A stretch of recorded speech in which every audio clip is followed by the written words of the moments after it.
और चुनाव चपड़िया, मैं हूँ आपकी फेवरेट होस्ट शाखाल। भाई साहब आज मैं, तुम कमेंट कर सकते हो टक्कर कहेंगे टकले लीडर, मैं बुरा नहीं मानूंगा एंगेजमेंट के लिए। कुछ भी हमारे यहाँ ऐसा ही होता है। मैं तुम्हें बोलूंगा अमेज़न से बाय कर लो, भाई सेल चल रही है, फेस्टिवल सेल, तुम करोगे? जो लिंक डिस्क्रिप्शन में, वो तो झक मार रही है वहां पे। भाई साहब उसकी हालत मेरी हालत जैसी हो गई है। कई बरसों से इस बंजर जमीन पे बारिश की एक बूंद नहीं पड़ी। बस फर्क ये है उसको उंगली नहीं मिल रही, मैं अपने हाथों से काम चला रहा हूँ। He is still so vulgar. मैं तुम्हें बोलूंगा join me for the deleted footage, but किस मुंह से बोलूं? साला जो भी आता है मेरी हाफ सेंचुरी नहीं होने दे रहे। हो चुकी होती धोखेबाज। मेरी बंदी ने इतना गंदा धोखा नहीं दिया, वो कम से कम बता के तो गई थी। तुम तो मुंह उठाते और चल देते हो। अरे फकीर आदमी हो क्या? अरे हम तो फकीर आदमी हैं, झोला लेके चल पड़ेंगे जी। ये फकीर आदमी कल तक जिसको रेवड़ी कह रहा था, वो आज बिहार में इलेक्शन जीतने के लिए 10,000 रुपए का जुमला दे रहा है। 10,000, 2,000 रुपए, 15,000 वो दिए नहीं जा रहे। 500 का सिलेंडर वो किया नहीं जा रहा। 10,000 रुपए देंगे औरतों को, बिहार में सारी औरतों को। 75 लाख औरतें हैं। ये 10,000 किसकी जेब से आ रहे हैं? ये तो फकीर आदमी, किसकी जेब का पैसा ही है? इसे वोट खरीदना नहीं कहते। भाई ये अलाउड कैसे है यार? ये वो बंदा जो रेवड़ी सर्विस के खिलाफ था, आज खुद ही आ गया कि रेवड़ी देंगे। रेवड़ी अरे रेवड़ी चाहिए होता तो राबड़ी देवी खराब थी क्या? है ना लालू जी? सही बात है भाई सीरियसली ये अलाउड कैसे है? मैं कभी कभार सोचता हूँ इस बारे में। एक बार तो मैंने बात भी करी थी, बट मैं शायद डिलीट मार दी थी।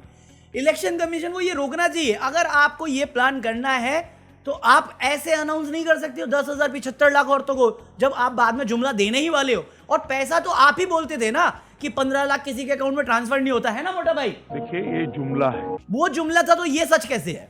और ये सच है तो वो जुमला कैसे है? यह दोनों ही चीज झूठ है कि मूर्ख है बनाते जाओ, भगवान के नाम पे वोट कमाते जाओ। बोलो जय श्री राम। नहीं किया ना? नहीं बोला ना तूने? नहीं बोला ना? योगी जी मैंने अजय देखी थी, मैं इंस्पायर हुआ, मैं अजय बना। ये एंटी नेशनल बन गए हैं, हे देशद्रोही केआर के साले। केआर के भी तुमसे बेटर है। मगर क्यों? भाई केस हो जा रहा है। जय श्री राम नहीं बोल सकते, आई लव मोहम्मद नहीं बोल सकते। बोला कैसे? कैसे बोल दिया? अबे रावण थोड़ी है, 10 मुंह है इसके, एक मुंह तो बोल दिया। नहीं, जय श्री राम बोलना अलाउड है। इंडिया में रहना है तो जय श्री राम बोलना पड़ेगा।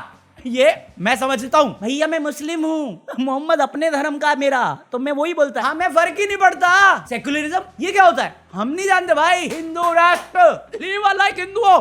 तुम खतरे में थे कल तक और आज भी। हम 11 साल से रूलिंग में है, तुम अभी भी खतरे में हो। शर्म है? मैं कुछ मैं बख्शे क्यों कर रहा हूँ?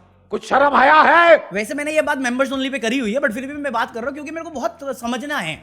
मैं अज्ञानी हूँ आज के दिन क्योंकि मेरा समझ में नहीं आ रहा। देखो हर धर्म है, बहुत सारे धर्म है, मल्टी फेथ कंट्री हमारी, और हम हर धर्म की इज्जत करना जानते हैं और हमें यही सिखाया जाता है। सो जैसे अब अभी एक धर्म है वो बोलता है जय श्री राम, तो ये कॉमन है।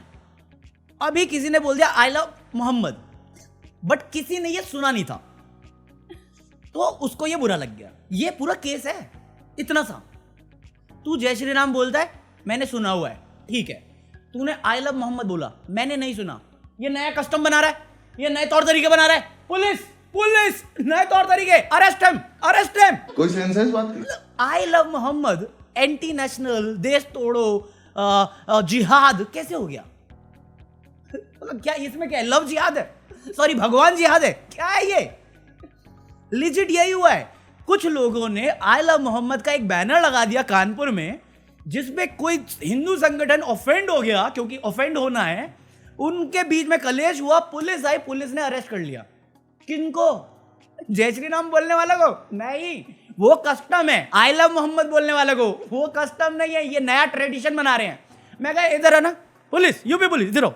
वो देखो यूके है, यूके, हाँ जोकर भैया का। वहां पे कल उनके सीएम ने बोला कि जो पेपर लीक हो रहे हैं और 15-15 लाख में बिक रहे हैं, जिसके लिए स्टूडेंट हमारे खिलाफ प्रोटेस्ट कर रहे हैं, ये सारे जो लोग हैं जो पेपर लीक करते हैं और पेपर खरीदते हैं नकली 15-15 लाख देख के, ये चीटिंग जिहाद कर रहे हैं। चीटिंग जिहाद। मैं कहा ये कस्टम नहीं है, that's not the custom here, arrest him. Why 2 different law for 2 different person in 2 different states? मैं नहीं बताऊंगा। मेरे को कोई समझा सकता है प्लीज? यही जानना मुझे, क्योंकि इस चीज को लेके पूरे नेशन भर में बहुत जगह पे प्रोटेस्ट हुए, बहुत जगह पे। पता चला तुम्हें कौन कौन एंटी नेशनल है, कितने लोग अरेस्ट हुए, किस धारा में अरेस्ट हुए, क्या जुल्म है उनका? सॉरी जुर्म है उनका, जुल्म तो हम कर रहे हैं। क्या जुर्म है उनका? किसी को नहीं जानना भाई, क्या ही है? दबाओ न्यूज। जय श्री राम। मैं बोला मैं अजय देख के आया, मैं अजय देवगन बन गया। बोलो सुबह केसरी, ये रहा QR कोड मेरे बेल पेपर के लिए।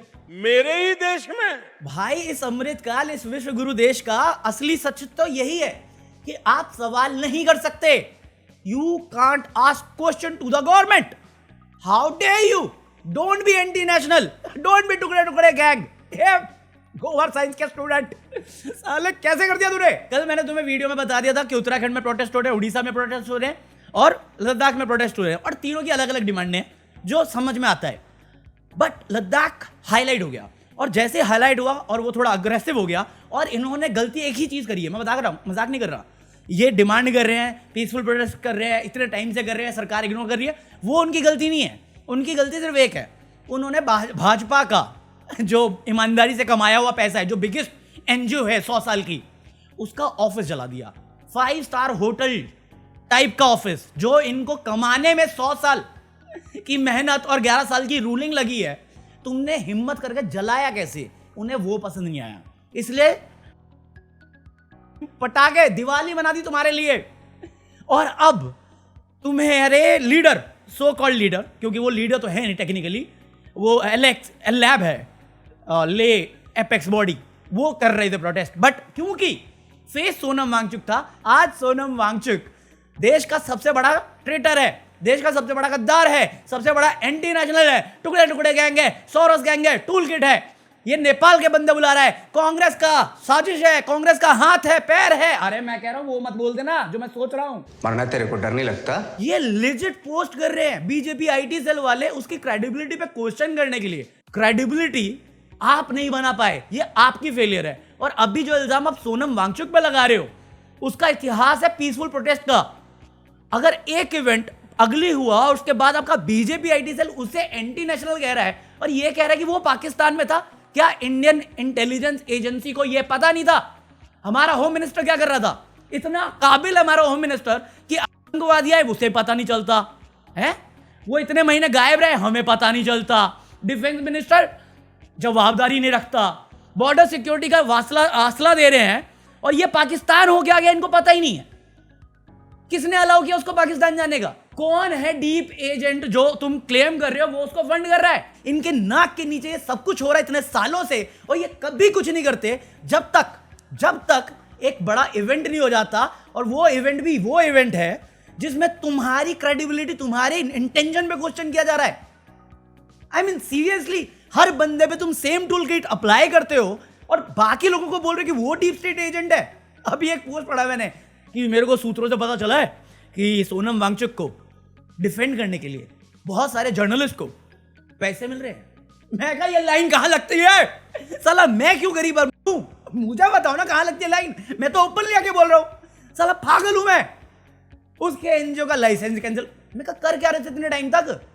ये तो आपकी काबिलियत पे क्वेश्चन उठवा रही है, और ना आप बॉर्डर सिक्योरिटी प्रोवाइड कर पा रहे हो, ना उनकी डिमांड सुनना चाहते हो। एक इवेंट जो हो गया, जो आपकी फेलियर उसमें सबसे बड़ा रिस्पॉन्सिबल है। आप आज कह रहे हो कि सोनम वांगचुक भड़का रहा था। अगर वो भड़काना है तो देश के गद्दारों को गोली मारो सालों को, क्या था नारा? अभी तो हम चुपचाप यहां से जा रहे हैं। ट्रंप के जाने के बाद जो होगा, उसके बाद दिल्ली में जो हुआ, उसके लिए कौन जिम्मेदार है? दिलजीत दोसांझ अगर एंटी नेशनल है और आज हम पाकिस्तान के साथ मैच खेल रहे हैं, उसके लिए जय शाह और बीसीसीआई कौन जवाबदारी देगा? या अमित शाह क्या कर रहे हैं इसमें? किसी के पास कोई जवाबदारी नहीं, बट वो एंटी नेशनल है। काम चोर हो फिर आप लोग। मरना तेरे को डर नहीं लगता? ये मुझे समझ में नहीं आ रहा, ऐसा कैसे हो रहा है? कोई समझा सकता है क्या मुझे? मैं मासूम हूं, अज्ञानी हूं मैं। कुछ भी हवा में तीर चला रहे, सूत्र ये कह रहे, सूत्र वो कह रहे। अरे सूत्र कह रहे हैं तो इंटेलिजेंस एजेंसी को जाके बोलो ना। सोशल मीडिया पे कौन सा जज बैठा है? सिर्फ अंधभक्तों को दिमाग पेलना है, जिनको नॉलेज नहीं उनको ज्ञान पेल देना है, और उनको लगेगा ये गोबर साइंस ही साइंस है, वो उसी में फॉलो करेंगे। मैं ये नहीं बोल रहा सोनम वांगचुक इनोसेंट है या गिल्टी, क्योंकि वो मेरा काम नहीं है। मेरा काम एक चीज समझना है, पीसफुल प्रोटेस्ट था, गवर्नमेंट ने क्या किया, क्या डिमांडें सुनी, और अगर सुनी तो क्या रिजल्ट पहुंचा, कहां तक बात पहुंची थी, इसके बारे में अब तक पब्लिक इंफॉर्मेशन क्यों नहीं है? दूसरा, अगर सोनम वांगचुक एंटी नेशनल है और उसने बाकी लोगों से पैसे लिए जो फॉरेन पावर्स हैं, जो देश के टुकड़े चाहती है, तो ये इंफॉर्मेशन हमारे इंटेलिजेंस एजेंसी तक कैसे नहीं पहुंची? और पहुंची थी तो वो कर क्या रहे थे इस इंफॉर्मेशन के साथ?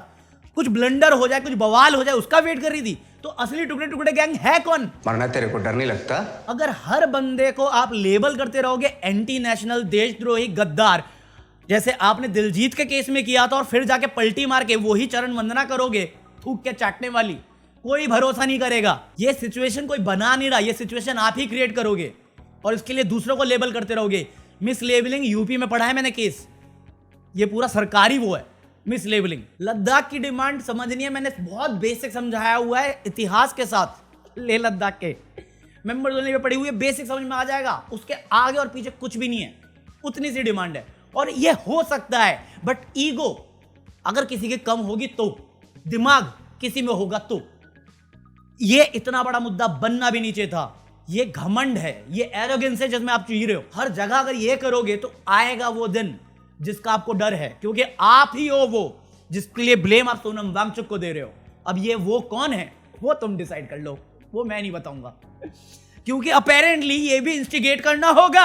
अगर मैं बोलूंगा कुछ, मैं किसी का नाम ही नहीं लिया। अबे साले, ये इतने डम लॉजिक दे रहे हैं ना, मतलब 2014 के बाद से अगर तुम्हारे पास ओपिनियन है, तुम्हारे पास जबान है या तुम्हारे पास मीडियम है कुछ बोलने का, तुम देशद्रोही हो। सवाल कर ही नहीं सकते। 2014 के बाद जो चीजें होती हैं वो देश के खिलाफ ही होती हैं। ये इतने महान है। देश का हर इंसान जो सवाल करते वो एंटी नेशनल है, गद्दार है। ये बहुत सही है, ये इतने सही है कि सारी दुनिया गलत हो सकती है, ये गलत नहीं हो सकते। सिर्फ ये लोग, हम सब गलत हैं, हमें कोई हक नहीं है।